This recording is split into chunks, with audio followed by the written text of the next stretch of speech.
Good morning students. आज हम करने जा रहे हैं आपकी worksheet 69 subject science class 10th, हमारी डेट 18 दिसंबर के लिए। तो चलिए शुरू करते हैं। इस वर्कशीट में जो हम अपना चैप्टर पढ़ रहे थे, हाउ डू ऑर्गेनिजम्स रिप्रोड्यूस। पिछले वर्कशीट में हमने पढ़ा कि ह्यूमंस के अंदर कैसे रिप्रोडक्शन होता है। आज हम देखेंगे फर्टिलाइजेशन क्या होता है। बहुत बार वर्ड यूज हुआ है फर्टिलाइजेशन, और कुछ मेथड्स हैं फैमिली प्लानिंग के लिए, और मेंस्ट्रुएशन। मतलब पिछले टॉपिक से ही कुछ कुछ जो की वर्ड्स हम एक्सप्लेन नहीं किए थे जो पिछली वर्कशीट में, उन्हीं को आगे कंटिन्यू करेंगे। तो देखो, फर्टिलाइजेशन क्या होता है। ये वो प्रोसेस है जिसके थ्रू जो मेल गैमेट है, मतलब जो स्पर्म है, वो मिलता है किसके साथ, फीमेल गैमेट के साथ, मतलब ओवम के साथ, ताकि क्या बन सके, एक जाइगोट बन सके। दोनों का फ्यूजन जो होता है जिस प्रोसेस से, वो क्या होता है, फर्टिलाइजेशन होता है। ठीक है। क्या होता है जब एग फर्टिलाइज नहीं होता। मान लीजिए आपस में जब फ्यूजन हो जाता है, जब मेल गैमेट है वो फीमेल गैमेट्स के साथ मिल जाता है, यूनाइट हो जाता है, तो अगर वो यूनाइट होने के बाद अगर वो फर्टिलाइज नहीं होता तो क्या होता है। तो देखो, अगर एग फर्टिलाइज नहीं होता तो वो एक दिन के लिए रहता है। सिंस अगर हमें पता है जो ओवरी है वो हर महीने एक एग को रिलीज करती है, छोड़ती है, तो जो यूटेरस है वो अपने आप को हर महीने प्रिपेयर करती है, मतलब जो प्रेगनेंसी के लिए प्रिपेयर करती है यूटेरस अपने आप को, ताकि जो फर्टिलाइज एग है उसको वो रिसीव कर सके, उसको ले सके। तो उसकी लाइनिंग है वो थिक हो जाती है, मोटी हो जाती है। मैंने आपको बताया था प्रिपरेशन में वो क्या करती है, क्या चेंजेस आती है उसके अंदर, वो उसकी जो लाइनिंग है वो थिक हो जाती है, मोटी हो जाती है और स्पंजी हो जाती है फॉर नरिशिंग द एम्ब्रियो, ताकि जो एम्ब्रियो है उसका नरिशमेंट हो, ग्रोथ हो सके उसकी। तो इस केस में मान लीजिए अगर फर्टिलाइज नहीं होता है एग, तो जो ये लाइनिंग है इसकी ज़रूरत तो भी है नहीं हमें, क्योंकि देखो प्रेगनेंसी नहीं हो रही है, तो जो एग है जो फर्टिलाइज नहीं हुआ है उसको प्रेगनेंसी के लिए प्रिपेयर नहीं होना पड़ेगा। प्रेगनेंसी के लिए प्रिपेयर नहीं होना पड़ेगा तो जो लाइनिंग थिक थी अब उसकी ज़रूरत नहीं है, तो जो लाइनिंग है वो धीरे धीरे टूटने लगेगी और वेजिना से बाहर आने लगेगी ब्लड के रूप में, ठीक है, या फिर म्यूकस के रूप में। तो ये जो साइकिल होती है जो हर महीने आते हैं, ये क्या होते हैं, मेंस्ट्रुएशन होते हैं। ठीक है, क्लियर हो गया। अब देखो, उसके बाद है रिप्रोडक्टिव हेल्थ। रिप्रोडक्टिव हेल्थ क्या होता है, देखो ये टोटली है well being in all aspects of reproduction. Reproduction जो हो रहा है, किसी हम प्रोड्यूस कर रहे हैं, हम बर्थ दे रहे हैं किसी बच्चे को, तो उसकी टोटल वेल बीइंग वो अच्छे से हो, हेल्दी हो, हमारी भी वेल बीइंग हो और जो बेबी है उसकी भी वेल बीइंग हो। वो चाहे फिजिकली हो, इमोशनल, सोशल या बिहेवियरल, हमारे माइंड से हो टेंस्ड, मतलब स्ट्रेस ना हो, या फिर हमारी बॉडी की जो हेल्थ वाइज है, इमोशनल वाइज है, हर तरीके से वेल बीइंग हो, वो रिप्रोडक्टिव हेल्थ होगी। तो वो बहुत ज़रूरी होती है एक पर्सन के लिए, अपने आप की रिप्रोडक्टिव, अपने हेल्थ का ध्यान रखना बाय टेकिंग हेल्दी डाइट। उसके लिए क्या करना पड़ेगा, हेल्दी डाइट लेनी पड़ेगी, और जो maintaining hygiene of reproductive organs, जो हमारे रिप्रोडक्टिव ऑर्गन्स है, साफ सफाई उनकी जो हाइजीन है वो हमें मेंटेन करके रखना पड़ेगा। ठीक है। उसके बाद है need and methods of family planning. क्या ज़रूरत है फैमिली प्लानिंग की और क्या मेथड्स हो सकते हैं फैमिली प्लानिंग के। तो देखो, family planning not only benefits parents and children. इससे सिर्फ पेरेंट्स और चिल्ड्रन पे कोई फ़ायदा नहीं होता, लेकिन जो हमारी सोसाइटी है, जो हमारा नेशन है, उसको भी फ़ायदा होता है। By being able to keep the number of new births under control saves national economy and resources. इससे क्या होगा, जितने ज़्यादा बर्थ होंगे, जितने ज़्यादा पॉपुलेशन होगी, उतने रिसोर्सेज हैं जो हमारे वो ख़त्म होंगे।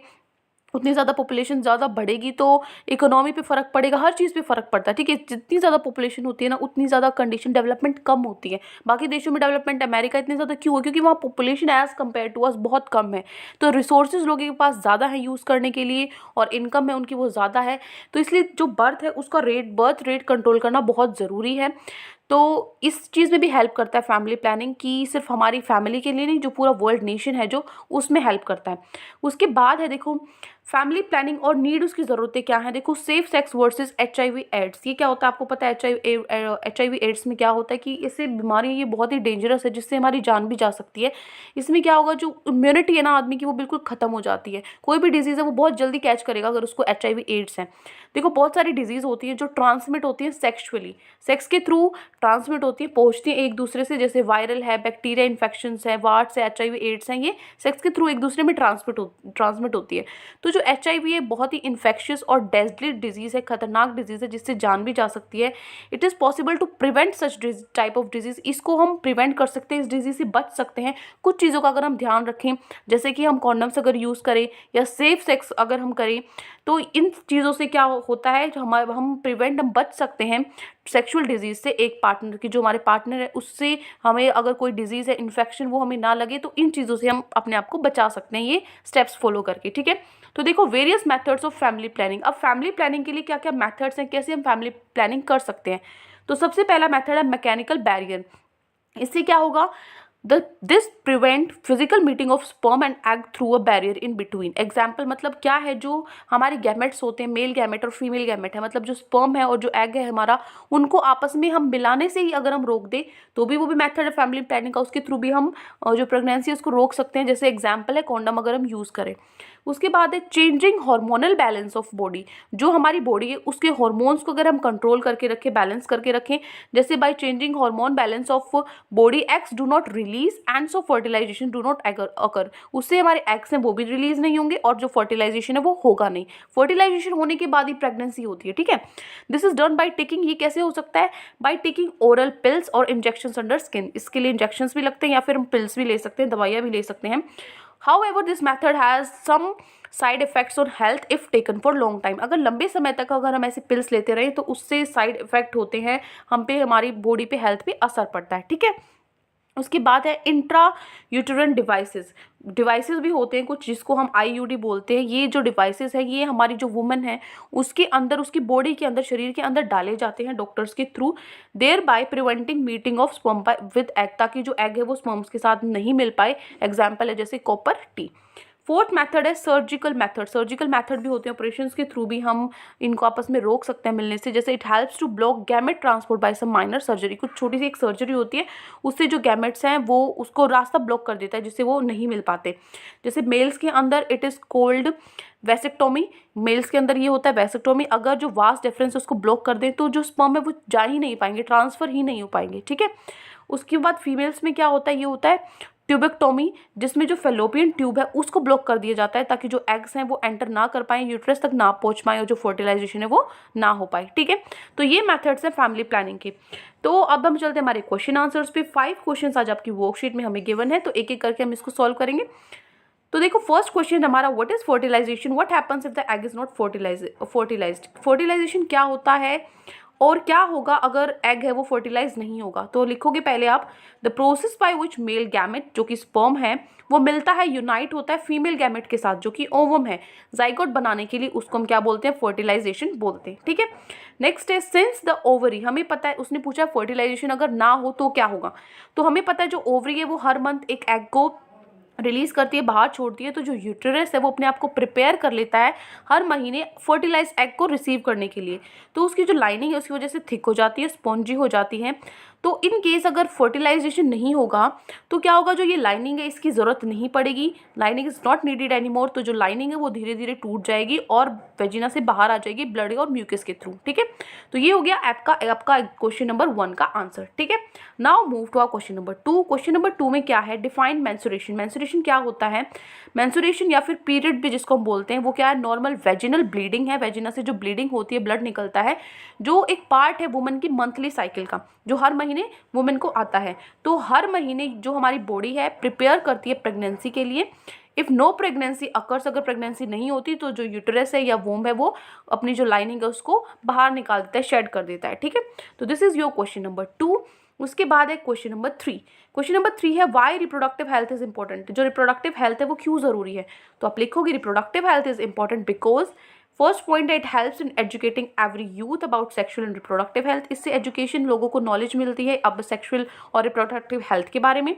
और ये अवेयरनेस, लोगों में जागरूकता फैलाती है एडोलेसेंट्स में खासकर, ताकि वो सेफ सेक्सुअल प्रैक्टिसेस कर सकें।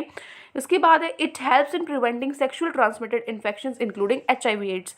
जो ऐसे इन्फेक्शंस होते हैं जो सेक्स के थ्रू आपस में एक दूसरे से पहुंचते हैं अंदर, जैसे HIV एड्स वगैरह, इन चीज़ों से बचाता है, ठीक है। तो ये 3 पॉइंट है, यहाँ पे आप नंबरिंग कर सकते हो 1 2 3, ये 3 पॉइंट आप लिख सकते हो why reproductive health is important. Now move to our question number 4। Question number 4 है explain various methods of family planning. Family planning के आपको मेथड्स बताने हैं, तो आप लिखोगे various methods of family planning. First है आपका मैकेनिकल बैरियर जो होता है, जो मैंने अभी आपको बताया, जैसे कॉन्डम्स वगैरह यूज़ करें, मतलब आपस में हम बैरियर बीच में एक कर लें ताकि वो आपस में मिल ना पाएँ।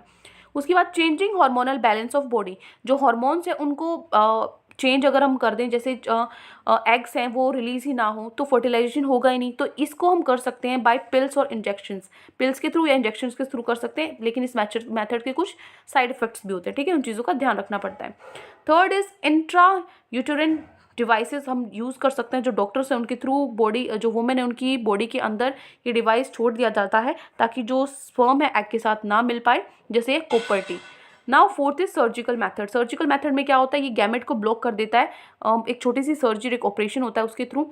मेल्स के अंदर क्या करता है, ये जो वास डिफरेंस है उसको ब्लॉक कर देता है ताकि जो स्पर्म है वो ट्रांसफर ना हो पाए।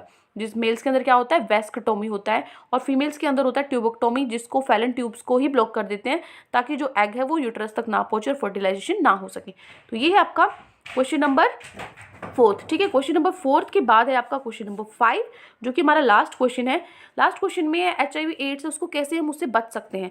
तो it is possible to prevent such type of diseases. इन डिजीजेज से बचने के लिए हमें बैरियर्स यूज़ करने चाहिए, जैसे कॉन्डम है, और जो सेफ सेक्स है वो प्रिवेंट कर सकता है transmission of sexual disease from one partner to other. हमारे एक दूसरे के पार्टनर्स में आपस में जो ट्रांसमिट है ये इन्फेक्शन ये ना हो पाए, इसके लिए ये इन चीज़ों का ध्यान हमें रखना पड़ता है, ठीक है। तो ये 5 क्वेश्चन जो आज आपकी वर्कशीट में गिवन थे। आई होप अच्छे से आपको सारे क्वेश्चन समझ में आ गए हैं। कोई भी डाउट है आपको पूरी वर्कशीट में तो कमेंट सेक्शन में आप मुझे बता सकते हैं, और अगर आपको हमारी वीडियो अच्छी लगे तो हमारे चैनल को सब्सक्राइब भी कर सकते हैं। Thank you and have a great day.